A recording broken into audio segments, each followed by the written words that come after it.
The proceeding will start shortly.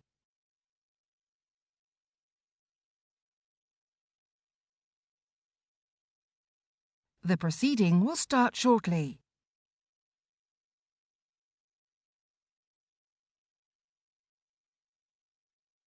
The proceeding will start shortly.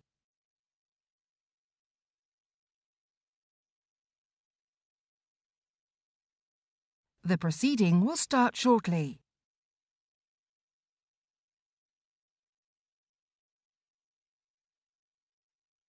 The proceeding will start shortly.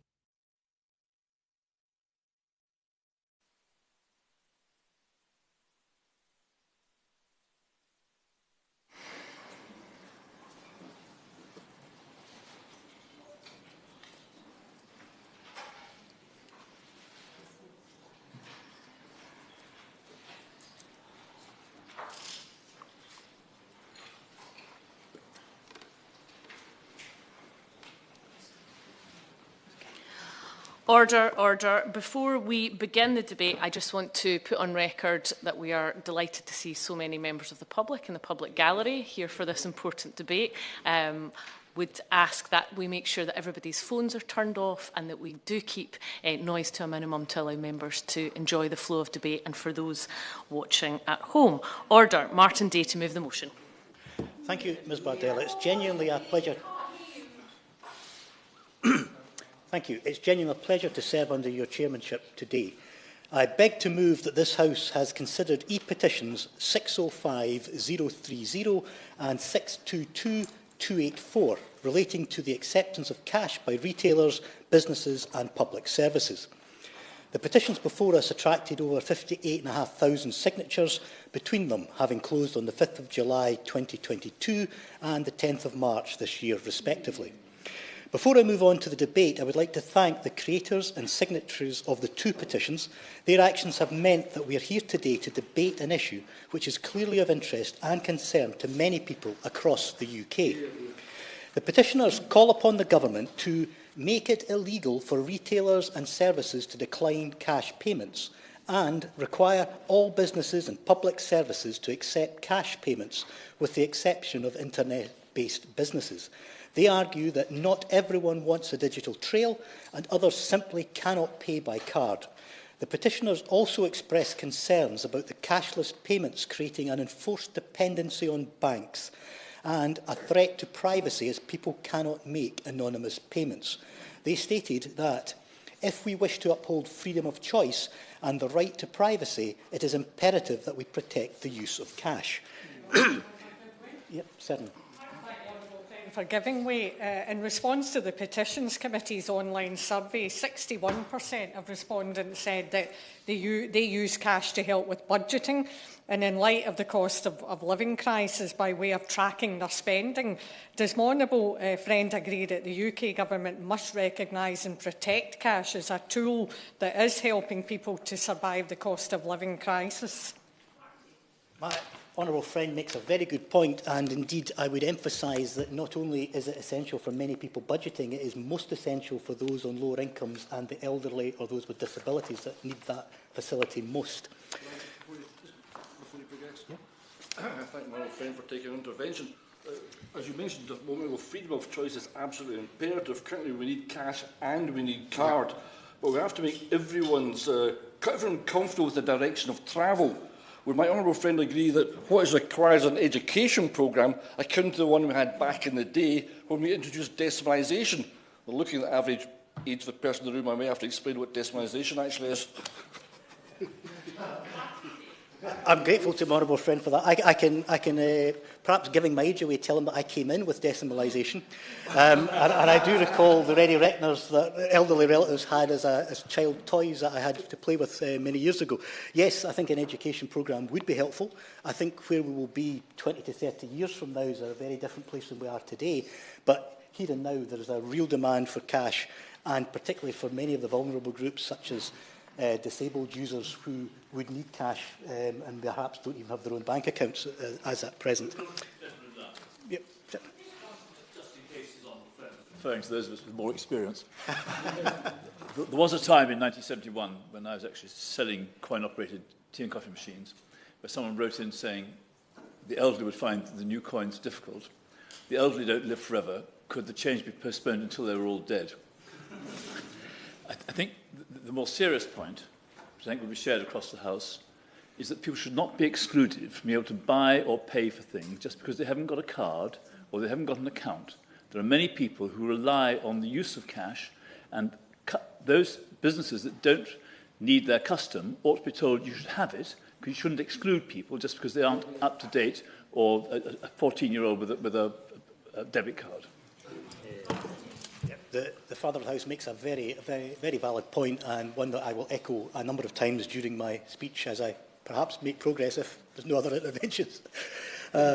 Zachary Stilling, creator of the more recent petition, told me, "We must protect the individual's right to use cash in all physical transactions. While there are many obvious advantages to digital payments, it is not suitable at all times for all people. There are dangerous political implications with going cashless, as instances of banks and financial service providers closing accounts for political reasons are not unprecedented and are clearly at odds with liberal society's cornerstone of freedom of belief. Freedom of choice, as we've already heard from a number of the interventions, is central tenet to this issue today. And to be clear, the choice to use cash is still one which many people wish to make. Indeed, 95% of respondents to the Petitions Committee survey ahead of this debate stated they prefer to use cash to pay for things instead of other means of payments. And I know myself, from my own experience, I would be happier using cash when I'm in a pub or a restaurant than I would be when I'm shopping. And I think it is different horses for different courses. Figures from the Royal Society for the Arts, Manufacturers and Commerce in their Cash Census 2022 show that 96% of people withdraw cash at some frequency, with 83% having cash either in their wallet or at home. Furthermore, figures from the Financial Conduct Authority's Financial Lives Survey of 2022 showed that 6% of adults in the UK use cash to pay for everything or most things over the 12 months since May 2021. That is a very significant number of people. Yes, certainly. I thank the honourable member for giving me. Last year I was in London City Airport and at a coffee outlet there that was only taking cards. And a constituent asked me to take the issue up, which I did. They then introduced a few weeks later a cash and card process. And 3 months later, the constituent sent me a photograph with a sign up saying, "Cards not working today, only cash." How ironic was that? The honourable member makes a very good point, one that I wholeheartedly agree with him on. The issue of cash payment, as I've said, 6% of adults using it for almost everything. That figure increases to 9% of those in the most vulnerable circumstances. The impact of cash refusal upon the most vulnerable in our society is something that I will return to later.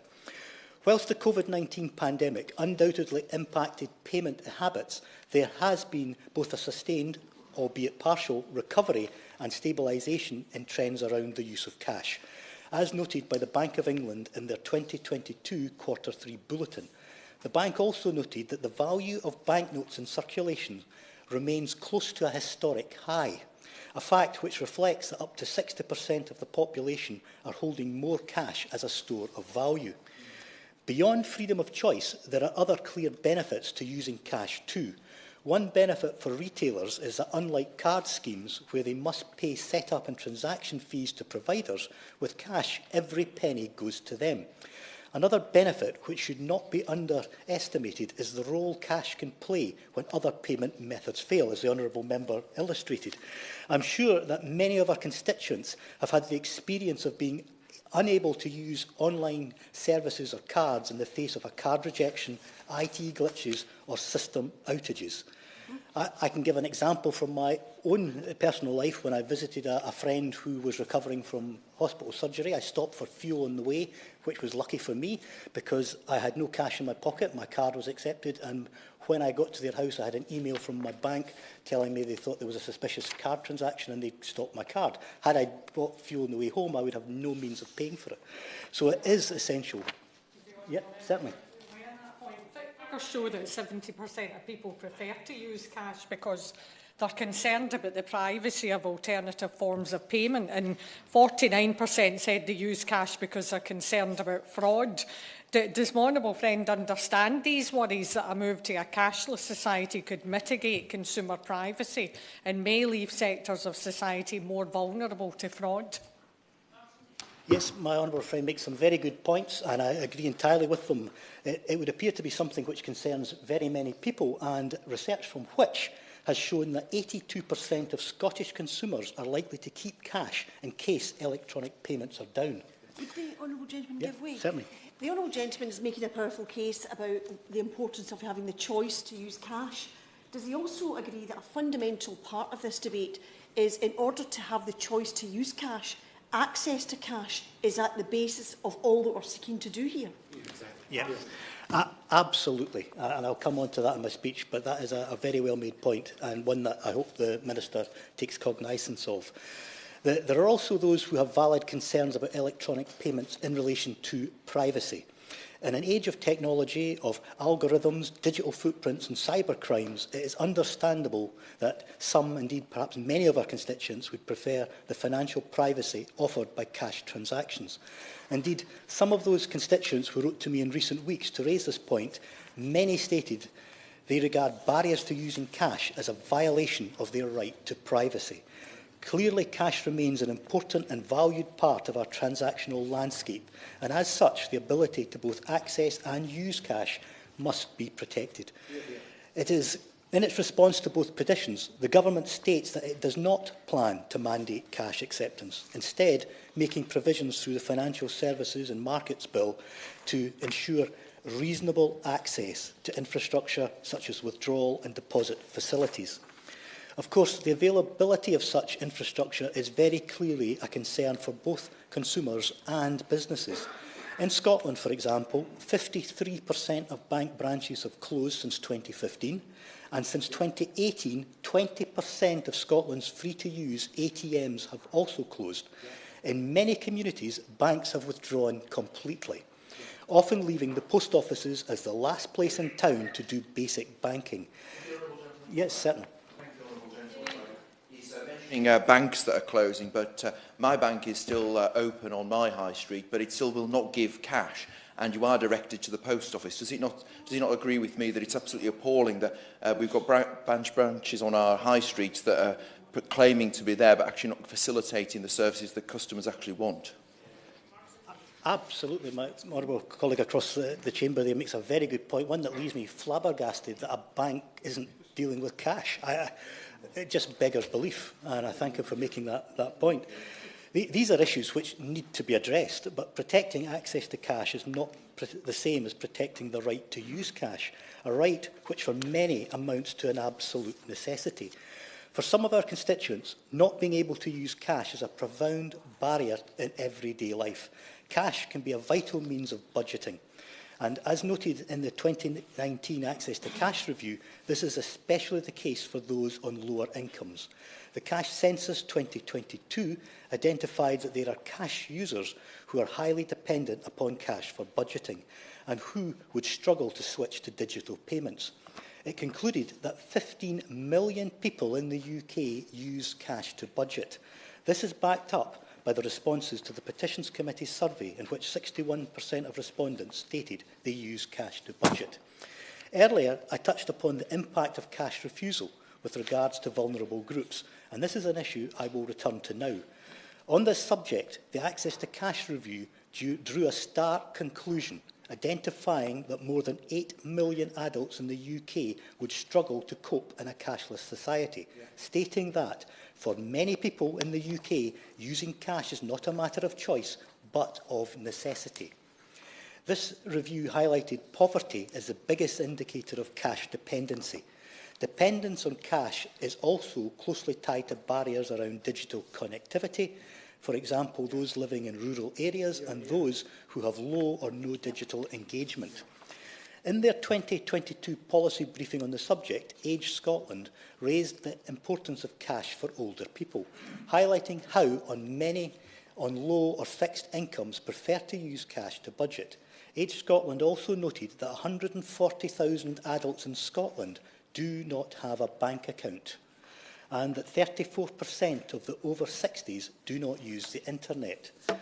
Furthermore, a 2020 survey by the Financial Conduct Authority explored the relationship between cash usage and factors including education, health and wealth, noting that 26% of those in poor health use cash to a great extent, and that some people with physical or cognitive disabilities find payment methods other than cash difficult to use. Yeah, certainly. Giving way again. It's been reported that around 10% of people haven't been able to pay for medical supplies with cash, and yet we know that older people and those with some physical and mental health problems prefer using cash. Does my honourable friend, is he concerned that certain societal groups may be at risk of being unable to access the medical care that they require if they cannot pay with cash? Yes, that's a very valid concern, and one, again, that I hope the Minister will address in his summing up. 8% of respondents to the Petitions Committee survey said that they had a physical or mental health issue which made using alternatives to cash difficult. These included bipolar disorder, anxiety disorder, depression, arthritis, visual impairment, cognitive disability and strokes. It is reasonable to conclude, therefore, that the impact of cash refusal is felt acutely by those on lower incomes, those who experience barriers to digital payments, those who are disabled, and those with physical or mental health conditions. Indeed, the Government acknowledges this in their response, stating that they want to ensure vulnerable people have appropriate access to banking and payment services. However, to reiterate my earlier point, protecting access to these provisions, whilst important, does not address the issue of cash acceptance. There is growing evidence that cash refusal is becoming a very real issue. The COVID-19 pandemic has undoubtedly accelerated the cashless trend, as which research has shown the pandemic led to an increase in the number of retailers refusing to accept cash. The cash census similarly found that as the economy reopened in the summer of 2020, retailers were increasingly going cashless, with 42% of people reporting that they'd visited a shop that did not accept cash in July 2020. The results of the Petition Committee survey also make for stark reading in this regard. 77% of respondents said that a business had refused to let them purchase something with cash, with the most common refusals of cash coming from restaurants, takeaways and transport. 88% of respondents said that cash refusal had a large or moderate impact on them, describing feelings of embarrassment or anxiety as a result. Our daily lives are filled with examples of this cashless trend as the consumer experience becomes increasingly dominated by technology, from bus companies encouraging people to use contactless payments to card-only self-checkout machines in supermarkets. However, this march towards going cashless risks the exclusion of a great many people, having a profound and negative impact on their lives. The Government's current position to focus on infrastructure but ultimately leave the decision over cash acceptance to individual businesses simply does not go far enough. Of course, it is essential that gaps in provision of banking facilities are addressed, that people can access cash easily in their community and small business owners do not have to travel many miles to access deposit facilities. However, this alone does not guarantee cash acceptance. It's a difficult issue for many businesses, especially where the ability to deposit cash may involve lengthy journeys away from their business. The Association of Convenience Stores advises that 60% of transactions in independent convenience stores are paid in cash, and that 99% of shops in its sector continue to accept cash, with retailers striving to give customers access to their preferred payment options. While supporting access to cash facilitate financial inclusion, they would rather the decision as to what payment methods to accept be left to individual businesses, not mandated by the Government. Whereas an overwhelming 98% of respondents to the Petitions Committee survey agreed with the petitioners that shops and services should be required to accept cash. This is clearly an issue which affects and concerns many of our constituents, customers and businesses alike. The Government needs to have a plan ensuring those dependent upon cash are not left behind, and part of this must be protecting their right to use cash. The UK Cash Supply Alliance has called for businesses to be required by law to accept cash payments for in-person services equivalent to the maximum value of contactless transactions. In its response, the government talks a lot about what is reasonable access, reasonable provision, and so on.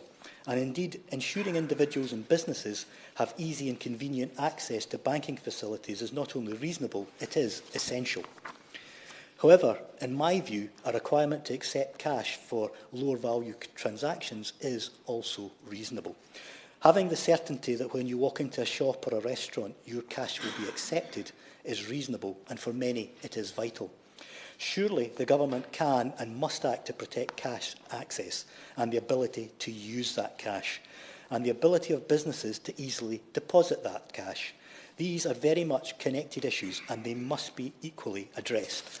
This is a complex issue, and I'm aware that I've touched upon a lot of different factors in a short pace of time. Indeed, there are many other factors I could have touched on, but I look forward to the comments that other members make in the debate. Some I've covered in more detail than others, and I look forward to the government response at the end. Thank you. Yeah.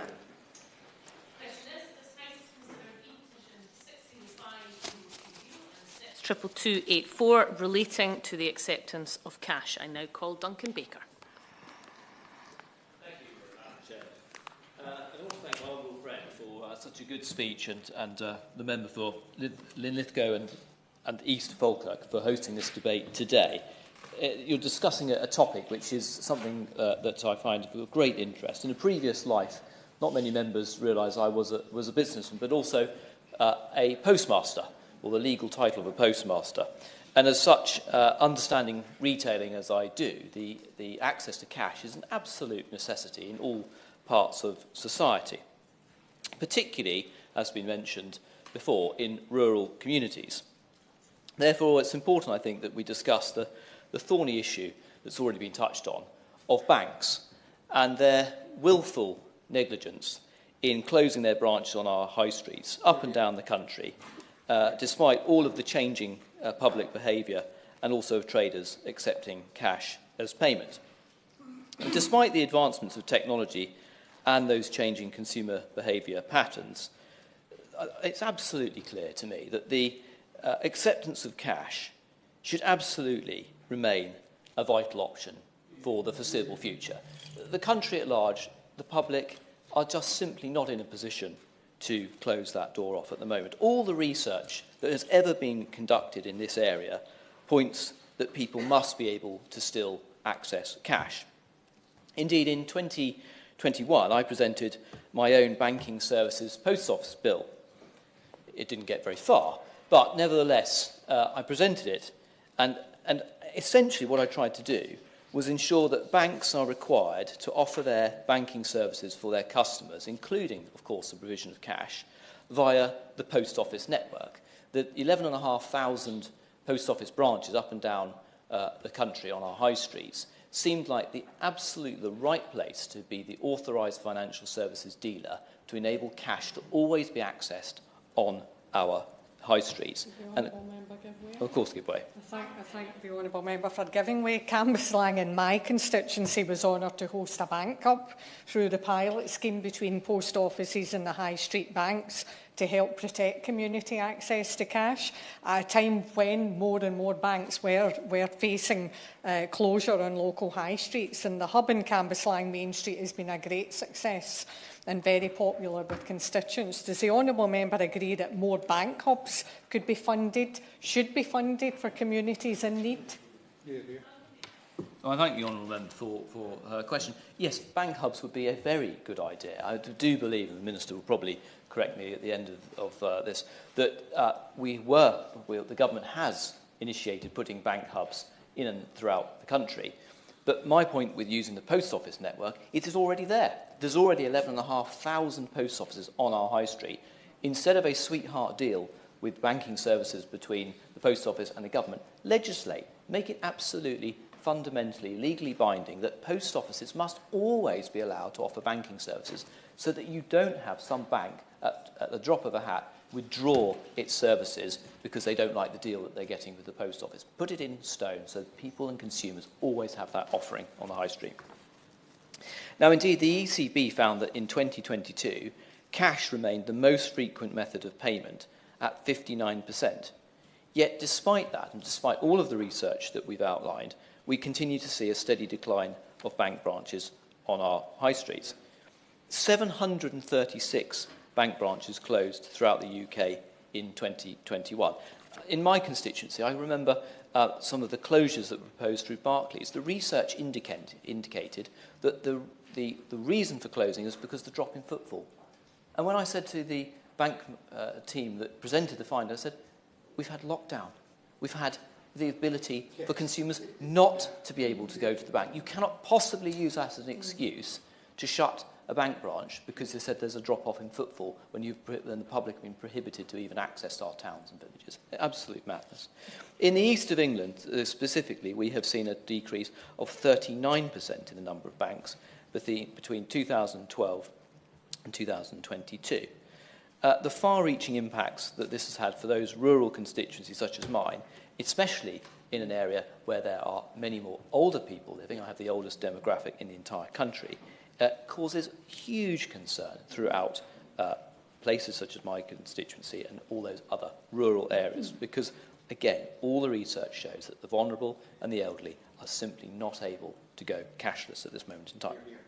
Now, indeed, I witnessed firsthand the serious impact in my hometown. I represent my own, where I was born, and that was of Barclays Bank in their latest range of closing branches last year. And this is despite, in my hometown, we are an epicentre for retailing. We have huge numbers of visitors into Holt, and Barclays Bank was the last bank in the town to close. I mean, queue pandemonium for a retirement area, elderly people, a town rich with many, many retail shops, a vibrant market town, and they were placed with absolutely no other ability to do their banking, which would, of course, impact not just residents, people, businesses, but also we forget about visitors as well, who also need access to cash. Luckily, in that instant, we were able to use a banking hub, exactly as the Honourable Lady suggested, to try and safeguard people needing access. So if we turn back to some of the research, 10 million people would struggle to cope in a cashless society. 10 million people. Many of those are on low incomes, are older, as we've said, but also people who have disabilities, have ill health, people who run small businesses. It is a plethora of society.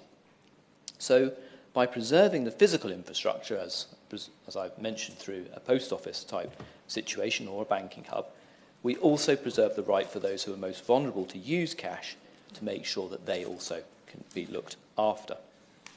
Now, I do appreciate attitudes from traders. I was a retailer at one stage in accepting cash, and that does become expensive. The banks make it expensive, actually, to do your banking. They make it more difficult.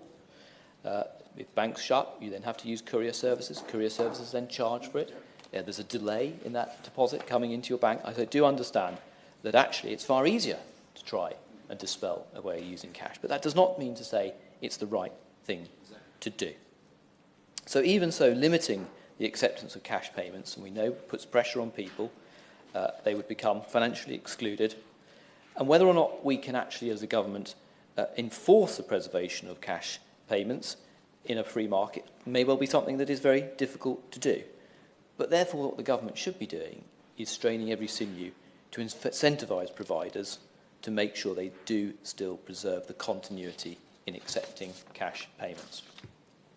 As I begin to wind down, Madam Chairman, the Access to Cash Review provided some sensible and feasible recommendations to help keep cash payments an option for the foreseeable future, and I'm sure the Minister will have looked at that.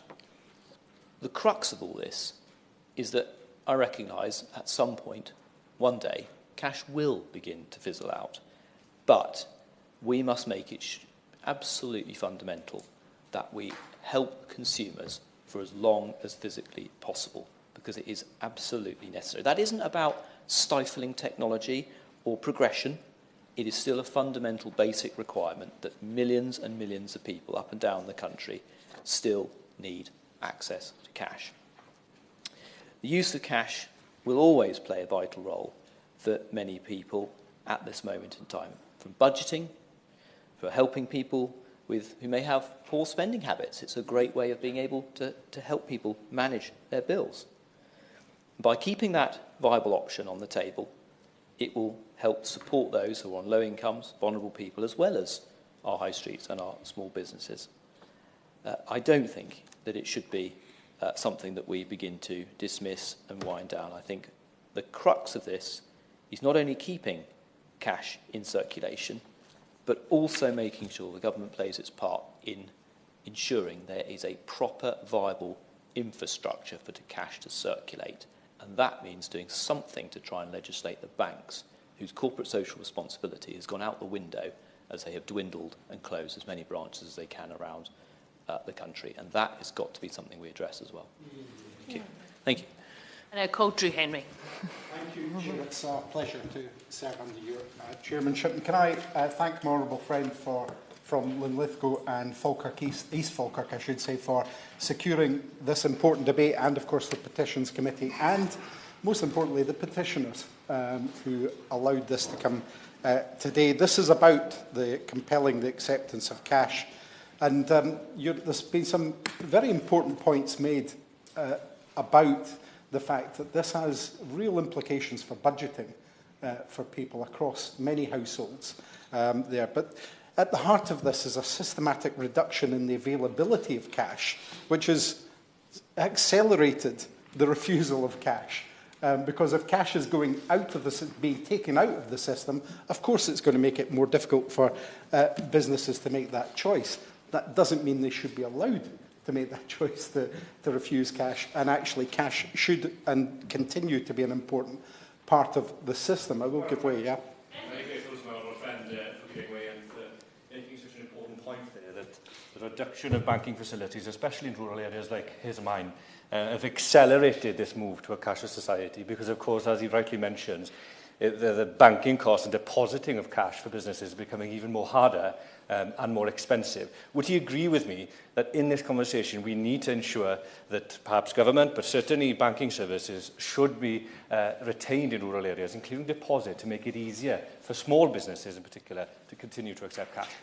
I completely agree with my honourable friend and his timely intervention, and I'm going to come on to that because I'm going to speak largely about the impacts on my constituency, which is largely rural. Inverness, near Badenoch and Strathspey, it has a situation where access to cash is vital for people across those communities. I've been speaking to people out and about my constituency about this issue, and I want to relate some of the issues in some of the villages and towns that we've got. But I must say that although I will focus on one item for each of them, all of these things affect all of them all of the time. It is vital for people to get access to cash living in the Highlands. The lack of availability has direct impacts on our communities. Aviemore, for example, is a popular tourist destination. Large numbers of visitors come throughout the year.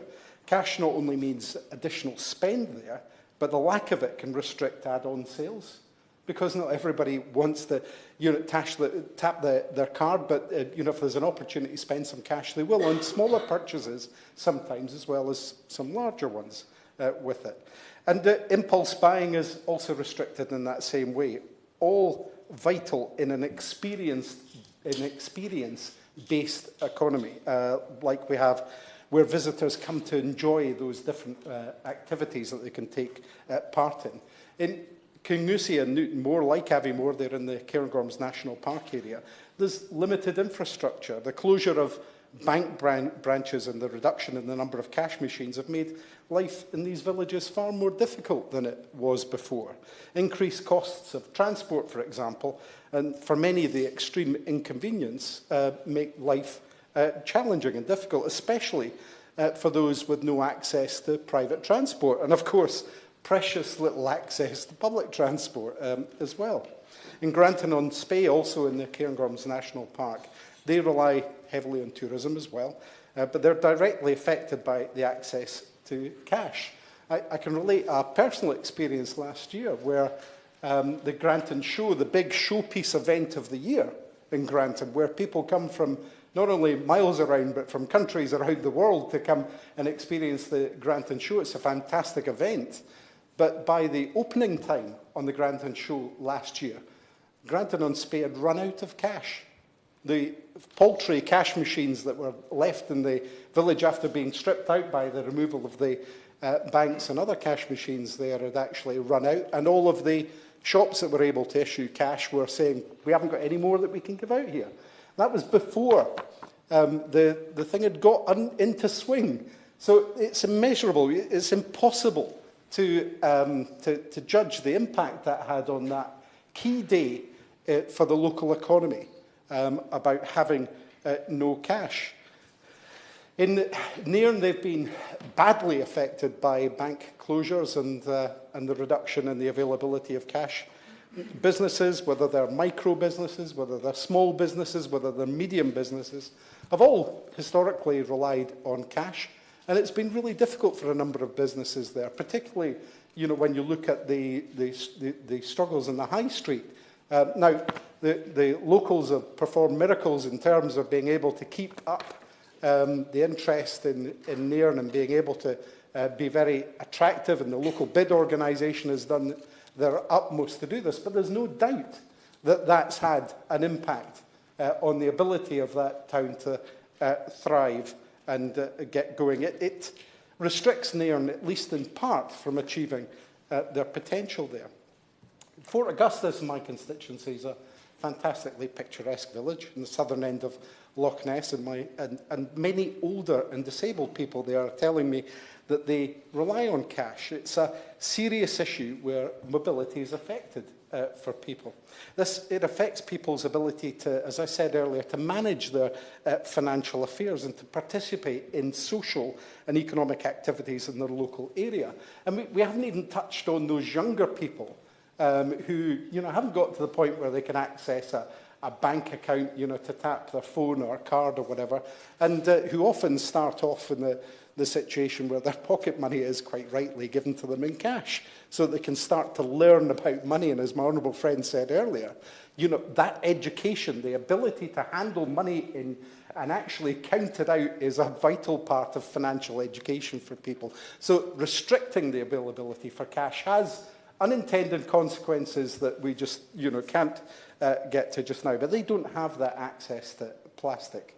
The lack of access across the constituency is very noticeable now. It's had a significant impact on towns and villages, some which I can't mention today because it would take me ages to cover all the places in my constituency. But I think it's important to point out that these are real issues for real people in towns and villages.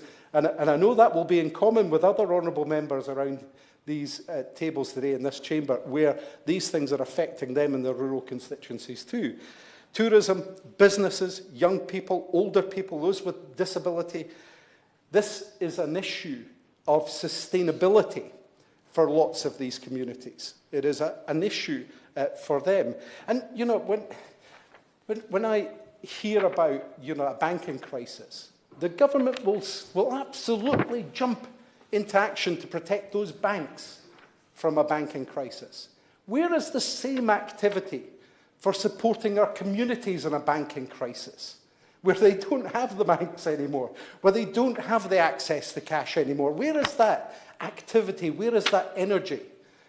The government really needs to step up here and make sure that there is a continuity for people, and indeed there's a reversal of the journey to drain cash out of these communities in the way that they have. There should be a move to increase cash machines. And, when we hear about reasonable access, what does that mean? Reasonable access, they're just words that don't have any meaning. What people in my communities want to know is where, how, and when they'll get access to the cash they need in their communities. So, yes, I support the move towards more shared hubs, but let's make sure these hubs are available to all communities, that everybody can access them in the proper way. And we should be absolutely requiring banks to supply cash particularly in rural areas when they know there are events coming up. There should be an issue of protecting cash payments and access, of course, with it. And, finally, Chair, in this debate, I'd like to say if we are going to move to a situation where the Post Office is going to take the strain on this, that's fine in itself. But post offices have to be properly supported and properly recompensed for taking on this social need, because they're next to breaking as well. And if we're relying on post offices to pick up the slack, what do we do when post offices are no longer there in our communities? People are genuinely worried about that. So I thank my honourable friend again for giving the opportunity for this debate. I think there's another half dozen debates you could have arising out of this about the effect of access to cash. But I'm looking forward to hearing from the Minister what he is actually proposing to do to help communities to maintain their cash in their communities. Thank you. Richard Ford.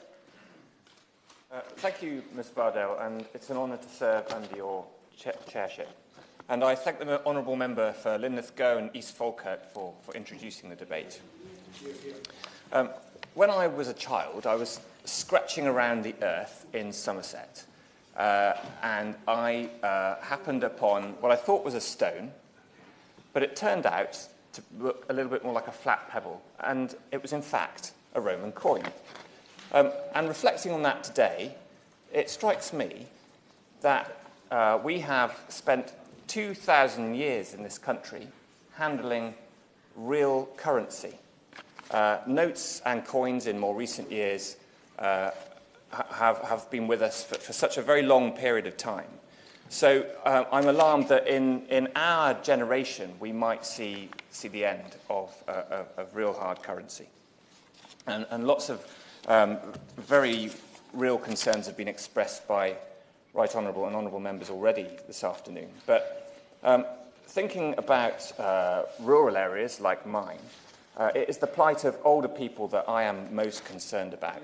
And speaking also to the Honourable member for North Shropshire, we get stacks of correspondence from elderly constituents who just cannot abide trying to remember a PIN for a card that they have no assurance works, and they have no faith or trust that it's actually reliable for them. The Bank of England stated in October 2022 that cash remains an important payment method in the UK and a critical means of payment for many people. But in addition to older people, I would also like to endorse what the Honourable Member for Inverness, Nairn, Badenoch and Strathspey said about children. Not only is it about educating children, but we've not yet seen the future of what consequences there might be for a generation who are not schooled with tangible money. They may not be able to budget quite as well as their parents, or indeed their grandparents' generations, for that fact. And we should think also about how this is affecting our small businesses. In rural areas like my part of Devon, some of the small businesses are very concerned by the closure not only of banks but also of cash machines. I've received correspondence the other day from the Secretary of the Axminster Chamber of Commerce, who was pointing out that the town of Axminster lost its last bank last autumn. The neighbouring town of Honiton is set to lose its last branch of HSBC this forthcoming summer. And this is really affecting in a quite miserable fashion some of the small businesses that were depending on being able to deposit and withdraw money locally. Yes, I will. I think it's a very good point that he's making about businesses in rural areas, because when these facilities are withdrawn, they often face insurmountable challenges in terms of what they then do in order to, where they travel to, how they actually staff their businesses when they actually travel to different places in order to do the transactions or indeed take on new methods. They just sometimes don't have the time for doing it. Does my honourable friend agree that this is a significant issue that's never covered in any of these discussions that we have? Richard Ford. I thank the honourable member for his intervention, and I completely agree with him that it's great that we are actually going to have an opportunity today to hear from the Minister about what the government might like to reassure us it is doing to address some of these concerns.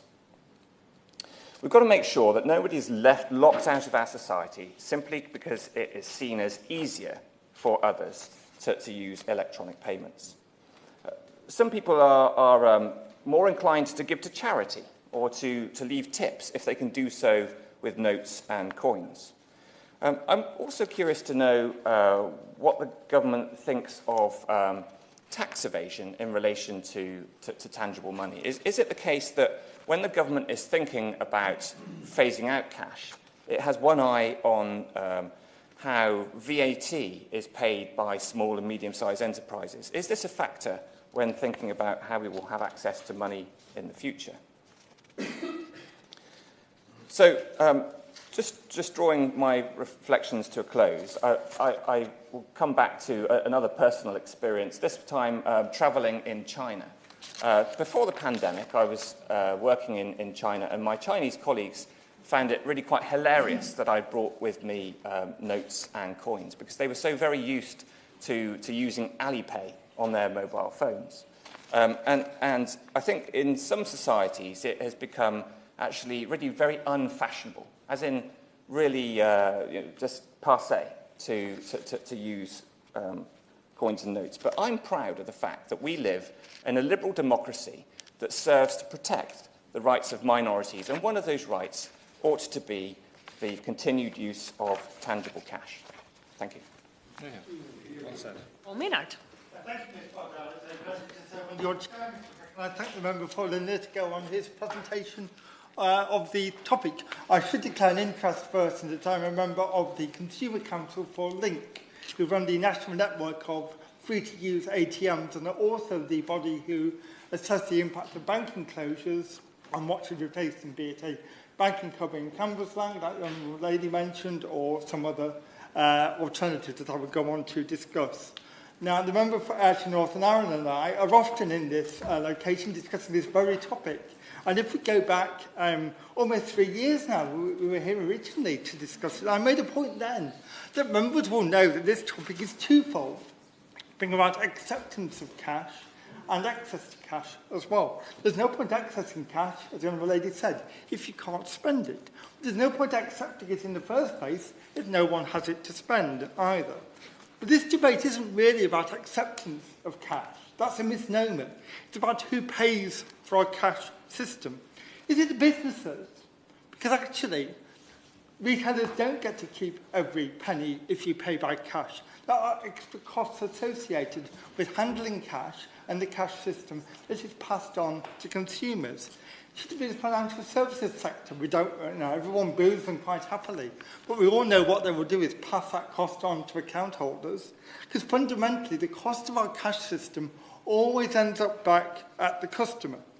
Tinkering with the intermediary, handling that cash, introducing new rules, as some advocate today, doesn't change that fact, even if it makes for some very media-friendly, headline-savvy headlines in the Daily Mail.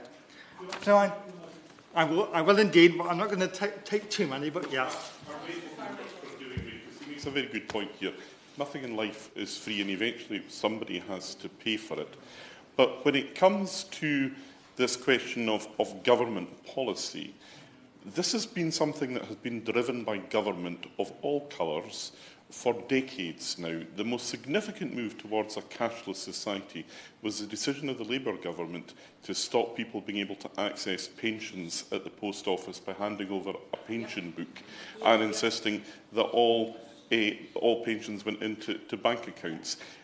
We're not going to have to find a different culture being driven within government before government has the authority to lecture banks.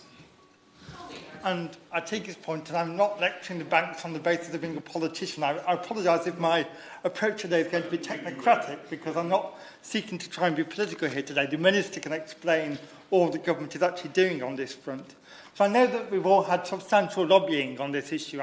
My inbox has been full of press clippings and videos of the member for the Lithgow and so on and so forth. And I'm a little troubled by some of the emphasis on the compulsory acceptance of cash, in particular the suggestion that we should mimic the Spanish legislation that puts a ceiling of €30 or less on what you are allowed to spend with a card. If you want to spend less than €30, you can't use your card. That seems to be the very opposite, in my view, of payment choice. And this would just pass on costs to consumers, as I said, in higher prices. The cost to retailers come in the form of driving further to deposit one's takings at the end of the day. If you have to drive too far, you have to close earlier to get there in time before the post office closes or whatever else. And that means your foregoing income, so you might have to raise your prices to take that into account.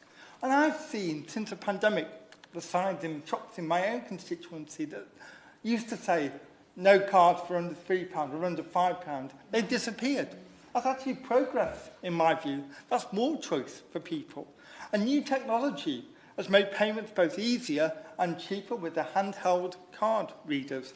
But I recognise that the member for Inverness, I thought, might intervene on me on to say that in many rural areas, broadband is still not good enough to make that a reliable means to accept cash, particularly for the tourism sector. But I'm most certainly not, before people out there start to shout at me, one who believes that cash should be killed off and the future is entirely digital. Far, far from it.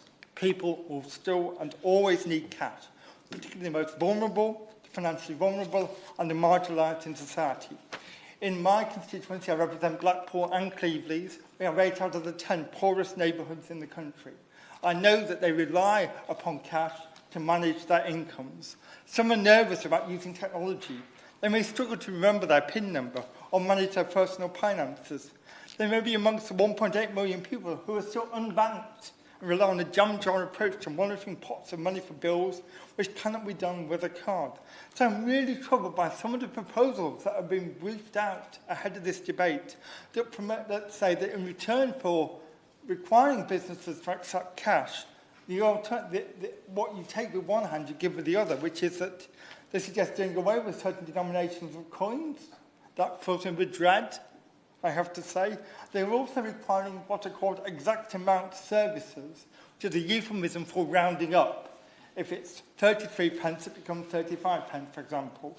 In the midst of a cost of living crisis, that makes no sense to me at all. It's got no mandate from the public, no legitimacy in the eyes of consumers, or indeed retailers. Now, it doesn't need me, because the Minister's here to tell us what the government has done. But let me make brief reference to the government's legislation on access to cash, which I think is entirely welcome. I'd love him to say free access to cash in this debate. I bet he won't. He's been disappointing me on that front for quite some time now, so I won't hold my breath. I'm also a bit frustrated that the policy statement explaining how we will guarantee access to cash won't come out until we pass the legislation, so we can't quite judge just how spot on it is, but you may be listening to me on that. But what I haven't really heard very many people talk about at all is this idea of cash back without purchase that the government legislated for. It solved a very long-term problem that was known as the £3.22 issue. If you want to take out a very precise amount of money, because you don't want £10 or £20, because you want to manage your finances, you can't take £3.22 out of an ATM. If you go down to where your local pay point is now in newsagents, you can take out £3.22 without having to make a purchase. This is absolutely life-changing for many people in areas like I represent. But I have to say, all the vested interests in this debate hate talking about it. They don't want people to know about it. They'd far rather the most vulnerable in my constituency went down to a pay-to-use ATM. There's some fascinating research by the banks over why people in the most deprived parts of this country will often still go to a pay-to-use ATM that may be £2 or £2.50 to take out very low amounts of money when they are actually very near to a free-to-use ATM. And understanding that strange behaviour, that strange dynamic, is a real challenge for the financial services sector. And that's really, I find frustrating about this entire debate. Now, I commend the work of the Cash Access Group and Natalie Seeney, who's done so much on access to cash in recent years. Like her and the group, I believe that banking hubs are indeed the way forward. But I also know from Link's work scrutinising the impact of bank closures that the introduction of a banking hub is not the only remedy to the issue of bank closures. I look at post offices, ATMs and reverse deposit-taking ATMs. Indeed, I was doing my own PPS work as a sort of pretend minister here, checking on my phone what happened in Holt when Barclays closed with an ATM I guarantee is now going to be installed. I checked with Axminster, you're getting a banking hub. I'm not sure when it's coming, but congratulations on that. I'm sure you heard how good it was in Cambuslang. Many, though, of the campaigners asked, is this enough? Are we going far enough? Is it fast enough? Why aren't they all open now? Why isn't the banking hub open the moment the bank shuts its doors? Well, in my view, 38 banking hubs announced so far, 38 more deposit-taking ATMs is a pretty good first step. I would love it to be going faster, because it might stop the Daily Mail campaigning against banking hubs, frankly. But they are trying to deal with a rather new concept, sorting out all the legalities. Indeed, in one case, I believe, trying to remove the asbestos from the preferred location. And there was always a misunderstanding if people thought that the moment a bank shut, or a branch shut, a banking hub would pop up as a like-for-like replacement. Indeed, the bar seems to be set so high by many campaigners that I think they won't be satisfied until there's a maternity unit included in the banking hub as well as everything else. Indeed, I think they almost don't want to win this battle. They've been fighting it for so long. So yes, we need to keep the pressure on those who are introducing the banking hubs. We need to make sure that the pace of introduction accelerates as these initial hurdles are overcome. I don't think we should talk down the idea of banking hubs because somehow they aren't perfect. I really do wonder if the aspirations are too high. I listened carefully to the House of Lords debate in the Financial Services Bill the other day in their own very special way, as the House of Lords do. And they were suggesting in one amendment that they should be obliged to have a representative from every single bank in a banking hub. Now, that just isn't feasible. If you think about it, we have digital-only banks now, like Monzo, like First Direct, who actually offer a better service to customers because they don't have the overheads of a physical network. You wholly undermine their business model if you then start to insist that Monzo has to suddenly recruit someone to go and physically exist in a banking hub. That makes no sense at all. But what the banking hubs really should be used for is digital training and addressing financial exclusion. And someone mentioned, I think it was a member for Linlithgow, decimalisation. What I would actually refer to, I think more pertinently, is the switch from analogue to digital television and the emphasis of training, the preparation that went into that process so that no one, at the point that analogue was switched off, was left unserved. People knew it was coming and were helped through that process. I'm not saying that cash will ever be switched off, nor do I want it to be, but there is a process there that we can learn from as to how we walk and talk people through the process.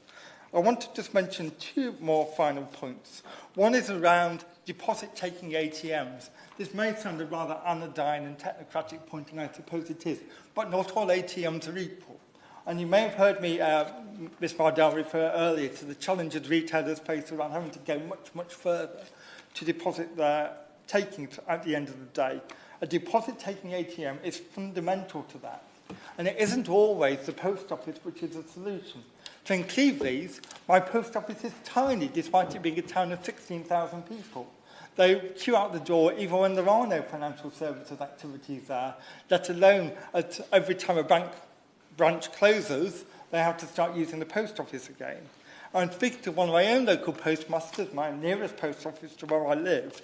I've been hearing some worrying tales that local businesses are struggling to deposit cash there now because the banks are putting limits on the amount a business can deposit in any one calendar year, to the point that some businesses are having to shut down because they simply cannot deposit the cash, the takings at the end of the day. So I really urge the financial services sector and all those banks who normally monitor what I say in this place that I am not happy. So I expect an email tomorrow morning from at least one of them who are always obsessive with everything I say. It's a real deterrent. Can I end on a note of agreement, though, with the Cash Supply Alliance? I know I've been given a bit of a hard time in this debate. And this is yet probably the most technocratic issue you could imagine, but it's the cost of the hard wiring of our cash system. The wholesale distribution of cash remains far too costly. It is $5 billion to the economy overall. That is too much. There is far too much duplication. We haven't seen the radical reform I believe was needed when the Bank of England set up the wholesale distribution steering group to try and find an alternative model. And I fear there are some in the cash distribution sector who are defending their commercial turf under the guise of protecting consumer interests. That is simply not good enough, in my view. I had a fascinating trip to Voltex near Warrington several years ago now. Voltex is one of the cash handling, cash distribution centres that covers the north of England. It's where all our banknotes come in and come out of. I have never stood near so much money in my life. There was absolutely no chance of getting in or out, I can say, with it. It even has a special roof that you can't land a helicopter on, just to avoid any shenanigans. But what I saw there was duplication after duplication after duplication. Every bank requiring their banknotes to be counted, stored and separated in a specific way, meaning that there was no attempt to rationalise the process. And I sat there thinking, if only all the banks could agree to handle their money in the same way, it would really start to reduce this $5 billion. And I don't know how that's going. I gather there were proposals for a public utility model that would help to bring that together to reduce the cost. But it's such an opaque process. The Bank of England doesn't update the minutes on the Bank of England website for this particular wholesale distribution steering group. I know very little of what's actually going on, and that's really frustrating because reducing that $5 billion, that is the answer to what we have been discussing today. Making it cheaper, more affordable for small businesses to keep taking cash. And if that doesn't happen, well, then we do have a problem. The best way to protect acceptance of cash is not by penalising consumers with higher costs. It's not by penalising retailers, by forcing them to raise costs. It's addressing the reasons why retailers choose not to accept cash in the first place, which is around cost, convenience. Reduce the cost of wholesale distribution. Make depositing cash easier with more deposit-taking ATMs. Do that, and you start to tackle the vested interests who hover over this debate ghoulishly for far too long. SNP spokesperson Patricia Gibson. Thank you, Madam Chair. And I want to begin by thanking my honourable friend for Linlithgow and East Falkirk for his excellent exposition of the challenges that we faced. And this debate on e-petitions calling for the legal right to use cash payments in shops and requiring all businesses and public services to accept cash payments is actually very important. And since I was first elected, repeated concerns have been expressed about the decline of our cash infrastructure and the need to preserve it. And I've spoken on every single debate on this. And here we are again, alongside the honourable gentleman from Blackpool North and Claves. And it feels like we are, to a certain extent, banging our head off a wall as we face, with increasing urgency, the existential crisis which our cash infrastructure faces. The arguments have been well rehearsed in the past. They have again been well rehearsed today, and there is no denying that as a result of changes wrought by the COVID pandemic, the future of cash is even more uncertain. And many of us in this chamber today and beyond fear its demise has been accelerated. Ultimately, this is a debate about inclusion, financial inclusion and consumer choice.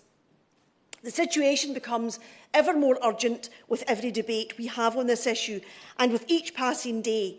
And I wish to pay tribute to and commend the Scottish Affairs Committee on its report on the issue, which is most informative and very constructive in terms of its contribution to the wider debate.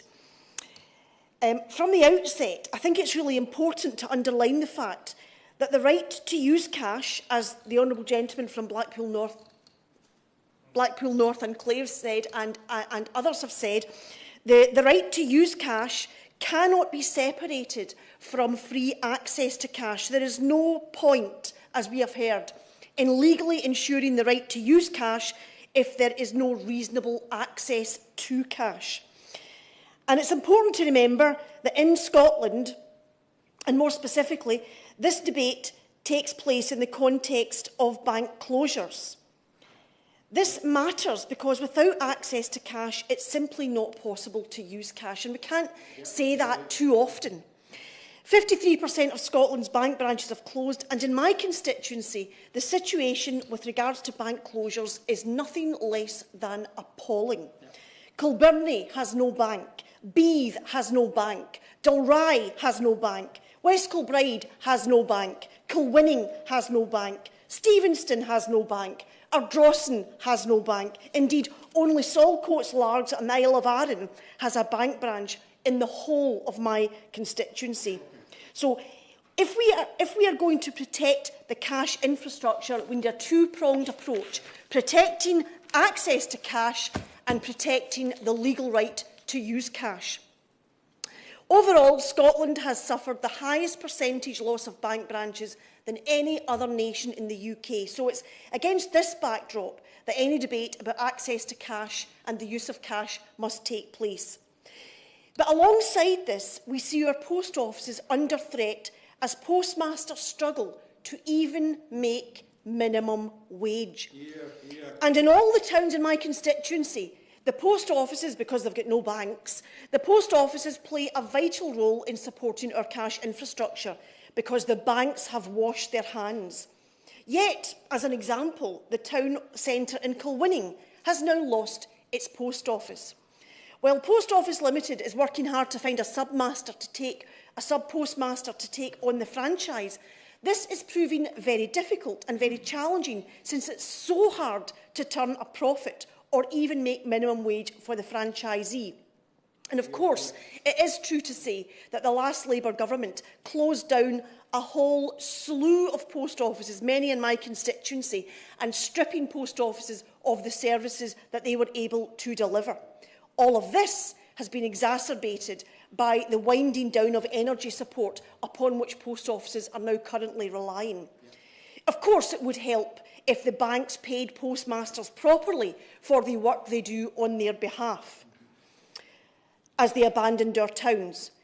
Banks must value those postmasters who are picking up the pieces that they have left behind, doing the bank's work for them for insufficient remuneration. This is simply unacceptable and has placed an unsustainable burden on postmasters, and it must be addressed. And I look forward to hearing the Minister's thoughts on that specific matter.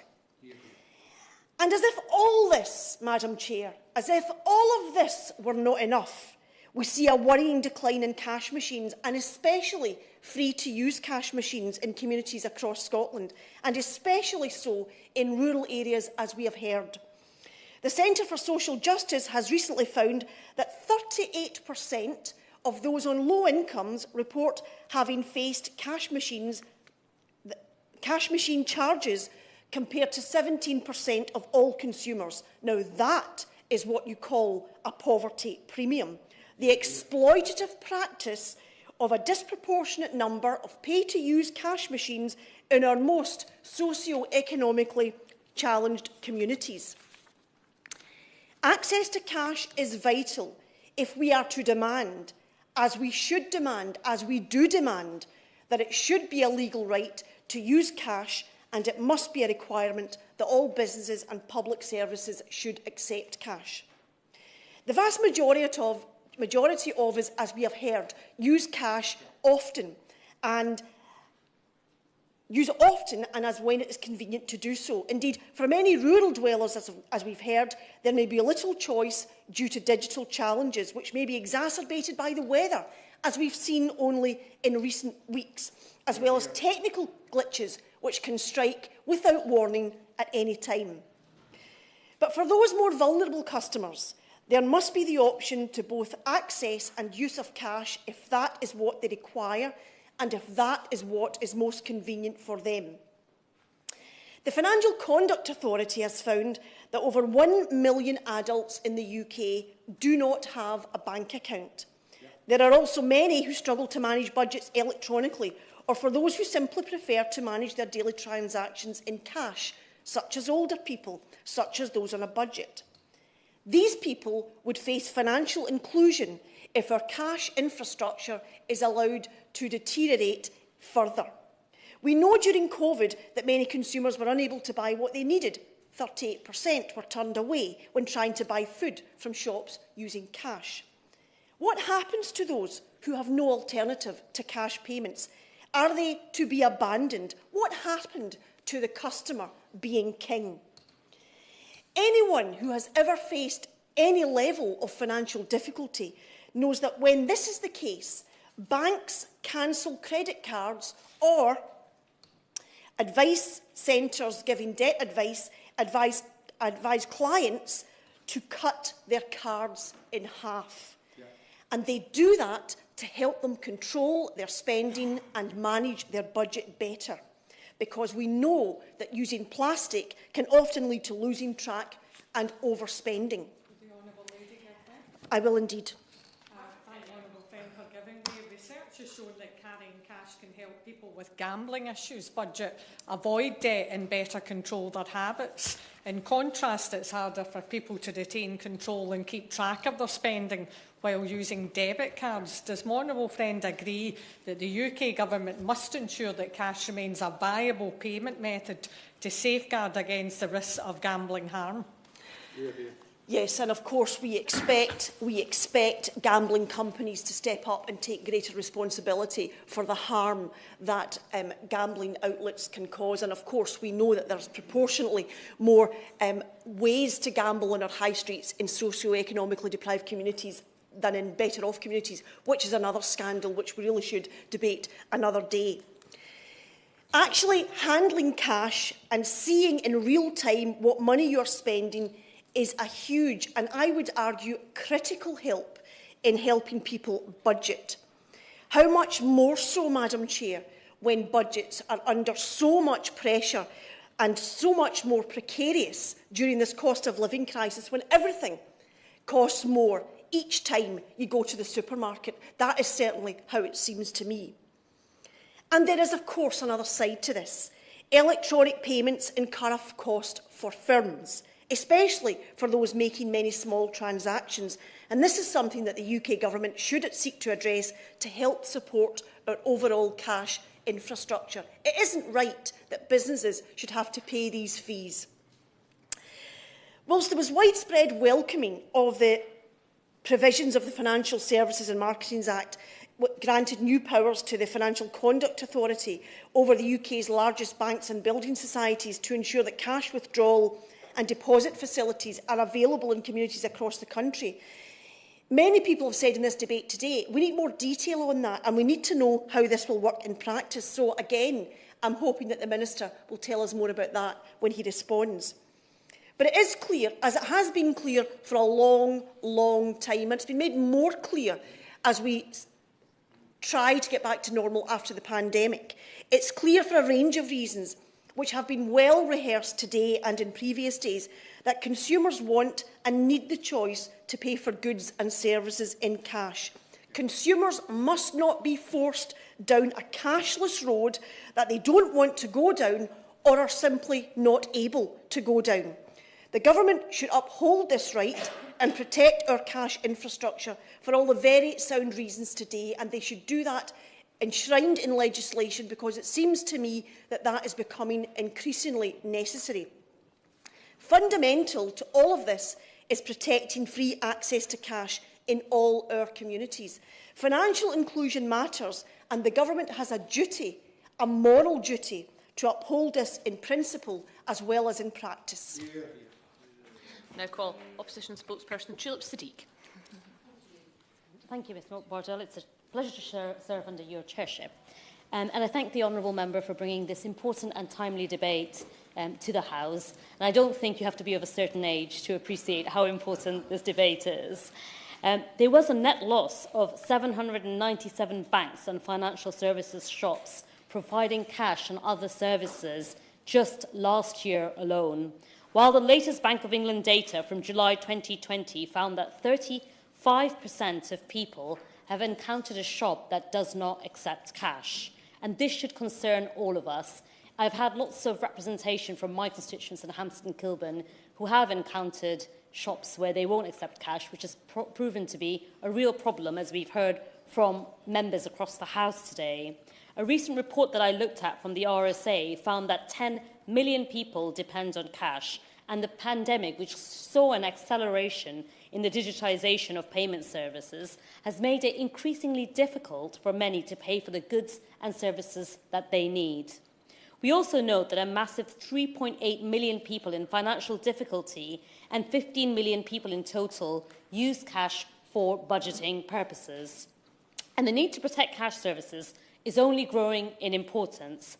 Data collected by the Post Office has shown that the use of cash has risen in recent months. As the cost of living crisis deepens, the poorest in society are increasingly turning to cash, as has been reiterated many times in this debate, to manage their budgets on a week-by-week basis and often day by day. We from this side of the House, of course, welcome the fact that the Financial Services and Markets Bill, which the Honourable Minister and I both sat on and worked on, which is currently in place, will finally introduce protections for access to cash. However, we are worried that the bill has some serious gaps, and it fails to even mention cash acceptance and makes no commitment to protect free access to cash, which is something that the Labour Party is very concerned about, and does nothing to protect essential face-to-face banking services, which the most vulnerable in our society depend on for financial advice and support. I looked at the data which has been collected by the consumer group which found that there's been a notable decline in the provisions of free-to-use ATMs in recent years. In January 2023, there were 12,000 fewer free-to-use ATMs in the UK than there were in August 2018, which is a decrease of nearly 24%, which is a huge amount. So I wanted to ask the Minister, does he agree that the poorest in society, who are increasingly reliant on cash, we're forcing them to pay for access in the midst of the worst cost of living crisis on record? Does he agree that this risks furthering, deepening financial exclusion in this country? And is he going to take some action to address this problem? Which has also warned that if the government does not make clear that its bill will protect free cash withdrawals and deposits for consumers, then, and I quote, which said, the entire objective of the bill will be undermined. We do believe that cash acceptance is fundamental to securing the future of cash, and there's little point in the most vulnerable having access to cash if they have nowhere to spend it at the end of the day. And that's why the Labour Party tabled an amendment to the bill when it was in the Commons, which would have placed a duty on the FCA to collect data on cash acceptance. My colleagues in the other House, in the House of Lords, have been pushing the government to empower the FCA to monitor and report on levels of cash acceptance across the UK. And I think the Minister in his response is likely to say that we have to wait for the government's access to cash policy statement. But if so, could he confirm when the statement will be published? But does he not also agree that if his government is committed to protecting the future of cash, there's no reason not to make the protections for free access and the FCA remit on cash acceptance explicit in the bill that is in question? I also wanted to turn briefly to the important and connected issue of protecting face-to-face banking services, which has been mentioned a few times in this debate. Again, analysis by Which found that over half of UK's bank branches have closed since 2015. Additionally, at least 263 branches are expected to close by the end of the year. It'll cut off countless people from essential services, and I know this firsthand from listening to constituents in Hampstead and Kilburn. Age UK has called for the Financial Services and Markets Bill to be amended to protect the in-person services that older people rely on, such as opening new accounts or applying for a loan to ensure that banking services can meet their needs. And it's not just older people that struggle without support. Natalie Seeney, who's done some amazing work and has already been mentioned, as chair of the UK Finance's Cash Action Group, warned at the Public Bill Committee evidence session that there's significant overlap between the people that rely on access to cash, around 10 million UK adults, and those who need face-to-face support. She said, and I quote, "Every time I meet a community, the debate goes very quickly from cash to banking. It all merges, and the reason is we're talking about the same population." And she's completely right. It is the most vulnerable, the people from socioeconomic deprived backgrounds, the older parts of society who rely on that extra face-to-face help, such as making or receiving payments or with a standing order. These are the people that will be left behind if the banking question is left unaddressed. We also shouldn't forget those without the digital skills needed to bank online, people in rural areas with poor internet connection, or the growing number of people who are simply unable to afford to pay for data or Wi-Fi as the cost of living crisis deepens. And that's why I tabled amendments to the bill which would give the FCA the powers they need to protect essential in-person banking services. The government didn't vote for my proposal, but it's not too late for the government to support the amendments in the House of Lords. And to be clear, we're not calling for banks to be prevented from closing branches that are no longer needed. Far from it. Access to face-to-face services could be delivered through a shared banking hub or other models of community provision. We recognise that it's inevitable that payment and banking systems will continue to innovate, and that is, of course, a good thing. But online banking is a far more convenient way for people to manage their finances. But we have to ensure that the digital revolution that we're talking about does not further deepen financial exclusion in this country. And this will require protecting face-to-face services and putting in place a proper strategy for digital inclusion. Banking hubs or other models of community provision will have to be part of the solution. These spaces have the potential to tackle digital exclusion through their dedicated staff who can teach people how to bank online and provide internet access for those without it. But so far, only 4 banking hubs have been delivered out of an underwhelming 38 that was promised.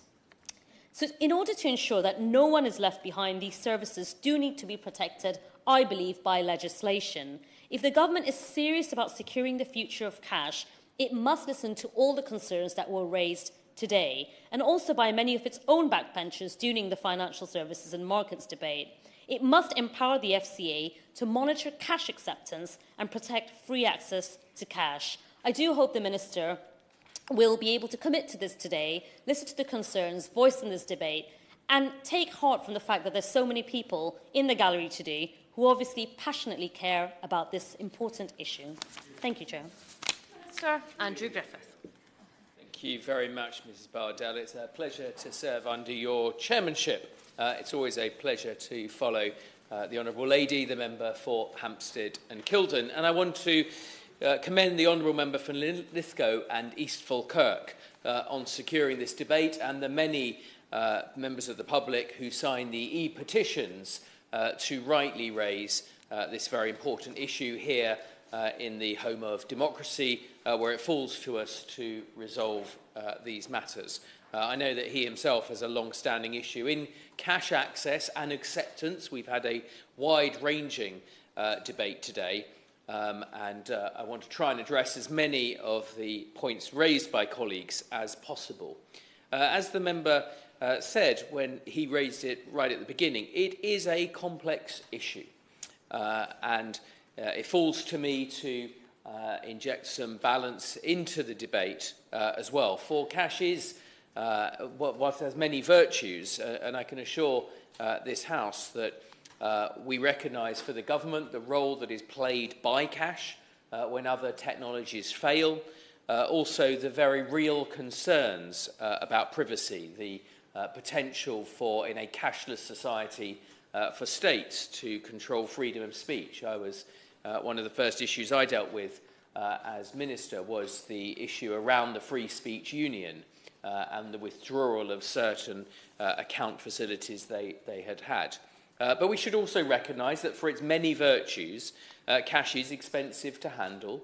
It can be subject to theft. It can make particularly small businesses in the rural areas, we've heard a lot from today, feel very vulnerable and potentially targeted by criminals. Let me just give way in just 1 second. It has a higher carbon footprint, the physicality of cash, and it can be less convenient when you're fumbling around and don't quite have the change. I'll give way to the Honourable Member. Very grateful for the Minister giving way. And he makes a fair point about the vulnerability with cash in terms of people feeling perhaps a bit unsafe. But does he not agree that part of the reason that businesses are feeling a bit more vulnerable with cash now is because of the bank closures that have been allowed to go ahead and now they have to travel greater distances in order to deposit that cash? And is he willing to come up with a solution for businesses so that they can continue to have cash and use it safely? Well, of course, the Honourable Member for Inverness, Nairn, Badenoch and Spey makes good points. He talked a lot about his rural constituency, a little larger than mine, but also very rural, and brought that to life with the Granton-on-Spey annual show. And he's quite right, but if he'll bear with me, I will talk about the solution to precisely the problem he raises, because this is not just an issue about access to cash. It's not just an issue about the use of cash. It's also an issue, as my honourable friend for Blackpool North and the Cleverleys raised, about how we can ensure that businesses and retailers have access to facilities to deposit cash. And I will come on to the legislative action that I can reassure the House that we are taking on precisely that point. So let me just reassure, because I've followed this debate extremely closely. So let me say for the government, just to be clear, there is no plan, no drive, no conspiracy to eliminate cash. This government continues to support the ability for citizens to use cash as an alternative alongside digital payments. And I'm proud that the government is taking legislative steps to support the use of cash well into the foreseeable future. It is this government, for the first time, that is taking those legislative steps. Now, a number of members today have talked about the way that people make payments is changing. We saw that. We've seen that over time. There have been analogies to the transition from analogue to digital television, to decimalisation, which forgive me, I don't remember, but certainly the father of the House was not shy about his recall going through that transition. And those digital payments are playing an important role in people's lives. We see that in our own experience. We see that here in the tea room of this House, but also in the data. The industry body UK Finance found that in 2021, non-cash transactions accounted for 85% of UK payments. That was up from 45% a decade earlier and 60% in 2016. A really fast rate of change. I don't say that to unsettle anybody about the continued attachment to cash, but it does mean that we in this place have to contemplate very rapid changes in society, rapid changes in technology. Cash does remain important for millions of people across the UK. We're an ageing society, Madam Chairman. And there are many people, many of the speakers today have talked about those vulnerable groups. My friend for North Norfolk thought it was about 10 million, a very significant part of society, and one which we should rightly have great recourse to work out on how we can protect them. And whether that's for convenience, support with managing their finances, honourable members have made great points about the importance of sometimes just managing your finances through the use of cash, or because of some of the other vulnerabilities they have. And so this is, Madam Chairman, about a balance that needs to be struck in society, and a balance that we have sought to try and achieve in the Financial Services and Markets Bill. And I do want to offer reassurance and protection for those that seek it. So through the Financial Services and Markets Bill, and I'm conscious that not everybody will be as familiar with its clause-by-clause detail as myself and the opposition spokesman on that, but it's made its passage through the House. Through that bill, for the first time, not just since the honourable member for Tiverton and Hoverton scrabbled for coins himself, but for the first time since the ancient Celts first manufactured coins on this great isle of ours, for the first time there will be statutory protection for access to cash and an ability to deposit cash. And it's very important that we get that bill on the statute book in this time of very rapid change. It will cover access to deposit facilities on a similar basis as access to cash withdrawal. My honourable friend for North Norfolk reminded us that this isn't just the domain of the banks, of ATM machines, but also the very extensive post office network. I know that postmasters notwithstanding his loss to the profession. But postmasters do a fantastic job in our rural communities. We should support them. We do want to see them supported. And actually provision of cash and banking services can be one way in which we underwrite their continued service to the community. I give way. Patricia Gibson. I'm not short of time, I'll be very brief. Can the Minister explain to me what my constituency when the town centre has lost its bank, a population of 16,000, no bank, no post office? What advice would he give to the businesses and residents of Kilwinning? Minister. I would give the Honourable Lady the advice to explore with Link the provision of potential alternative cash machines, to explore with the cash access group the potential for a hub, a banking hub. A number of honourable members have procured banking hubs for their constituencies. I know that the member for East Devon has got a banking hub, has spoken up about that issue. I'll give way, then I'll make a little bit of progress, Madam Chairman. On that point about banking hubs, I know from the experience of Axminster, and in particular the Chamber of Commerce in Axminster, that they've been trying to get through to the cash access group to find out when they might get their community banking hub, but they've been unable to get through. So I wonder if the Minister could comment a little further about cash access group communications. Well, I'll happily entertain treaties from the Honourable Member if he'd like me to follow that. All I can say is that there are 70 cash hubs on their way. Honourable members across this House, including a number of his colleagues in Devon, have procured them. It takes a little while sometimes for them to appear, just due to planning or getting the right power arrangements or safe access for constituents in place. But if he'll bear with them and work with them, then there are solutions out there. The Honourable Member for North Blackpool and Cleverleys also talked about the no-purchase cashback facility, which turns every single convenience store and retailer in the country into a potential cash dispensing hub. I'll give way to one final time before the Honourable Lady combusts. Patricia Gibson. Gently say to the Minister that local corner shops don't want to be cash dispensers. There's all sorts of security issues about that, about no cashback purchases. They don't want to do that. Well, I think the Honourable Lady makes an important point, perhaps not the one she intended, about some of the challenges of cash in a rural location. I will, because the Honourable Member made some very strong points. To recognising that the cashback without purchase is a voluntary decision by the retailer. If they wish to embark upon it, they are not obliged to it. They do not wish to, which is a commercial enterprise.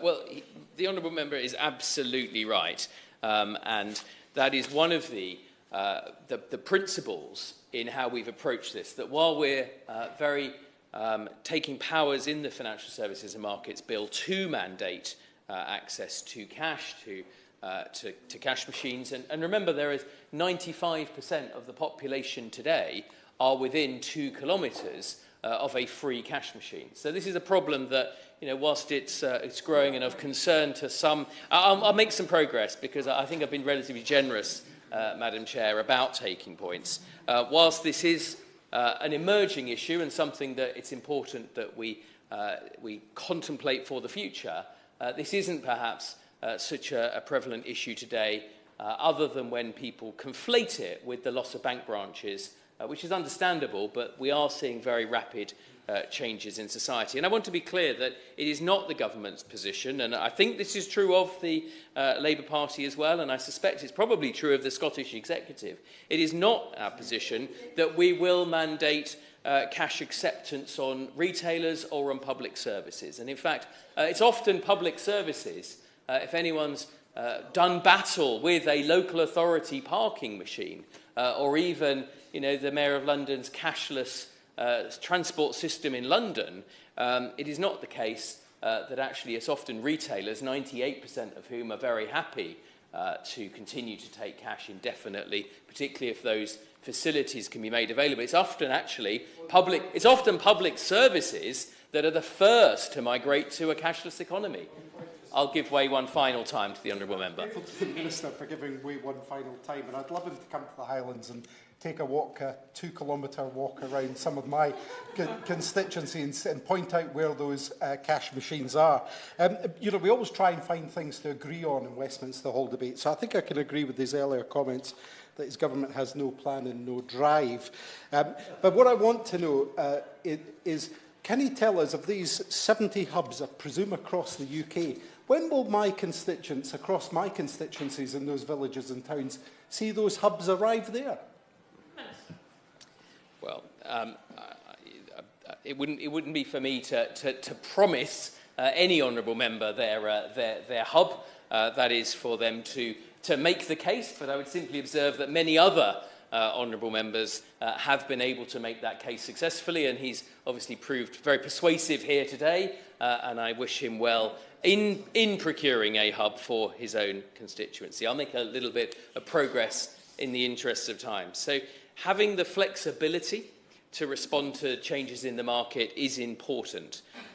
We shouldn't underestimate what we're doing in the Financial Services and Markets Bill. As I said, for the first time in law, we're protecting the ability of people and businesses are in scope as well, to deposit as well as accept banknotes and coins. And I think it's much better, and it is the position of this government, that we will the means to enable businesses continue to take cash, rather than simply, as some would do, will the ends, but without addressing any of those means. Outside of the bill, the government works with financial services regulators to monitor and access trends relating to cash. So that work that the Honourable Member for Hampstead and Kilburn asked if that work to track the accessibility of cash will be done, it will. And as part of this, the Financial Conduct Authority has surveyed retailers and found that 98% even of small businesses, this is not an issue by and large of big businesses, even 98% of small businesses would never turn away a customer if they needed to pay by cash. I'd extend an invitation to any honourable member to share with me examples, share with the Treasury, with the FCA as well, share those specific examples where you are seeing retailers decline cash. Because, as I say, whilst I'm conscious of a number of examples in the public sector of local authority car parks, even municipal transport run by executive bodies, I'm not aware of that high level of prevalence amongst retailers. And we've also got to recognise that technology is providing solutions. So big issue salespeople are now equipped with tap readers and report that 30% higher donations given when people tap rather than with cash. That was my own experience when I joined the Royal British Legion, collecting on poppy sales. And there's a number of other examples of how technology can try and solve this gap, notwithstanding that we will continue to make sure that we protect access to cash. We've talked about the good work done by the Cash Access Group. We've talked about the good work done by Link, and it should be incumbent on any government to continue to try and make sure that we are putting those important solutions in place. I'll talk about hubs. I think what we will do once we bring forward the bill is provide that policy statement about the importance of access to cash, about the prevalence across the UK, about what thresholds it would be appropriate for the government to take different decisions, to potentially look at mandating things. The Honourable Member for Blackpool North and the Cleverleys talked about the wholesale cash distribution. That's very important in the back end if we're going to continue to make sure that businesses have that access to cash that they need, that the wholesale cash infrastructure in the UK works, and we're taking powers to regulate that for the first time, again in the bill, mindful that we will expect to see over time the volume of cash decreasing.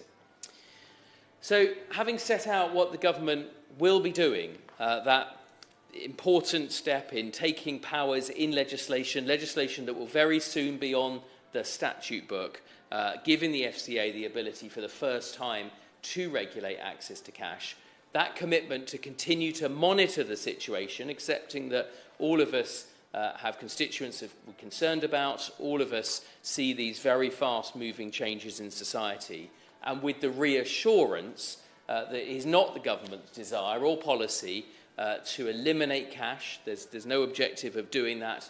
Quite the opposite. The government recognises the important utility of cash in the system and will do whatever it can practically to ensure that our citizens continue to have the ability to use cash, as has always been their historic right. Thank you, Madam Deputy. Martyn Day to wind up. May I, on behalf of the Petitions Committee, extend my thanks to all the members who came along today, made speeches or interventions. We've had a thoroughly reasonable debate, very well informed, and I think it sums up the very much changing nature of the relationship with cash that we're having in this society. It goes to the heart of choice, financial inclusion, budgeting and privacy, all of which show how vital both access to and use of cash are for many of our constituents, particularly the most vulnerable. And I remain of the view that it would be perfectly reasonable to have a legal requirement for a minimum level of acceptance of cash by retailers for in-person transactions. Thank you. Question is that this House has considered E-petitions 605030 and 622284 relating to the acceptance of cash. As many as are of that opinion say aye.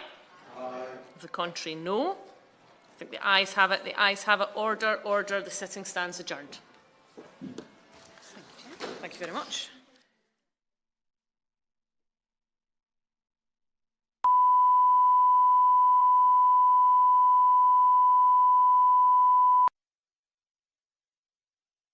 The proceeding has ended.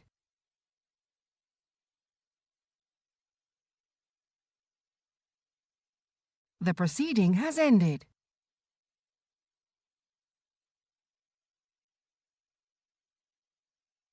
The proceeding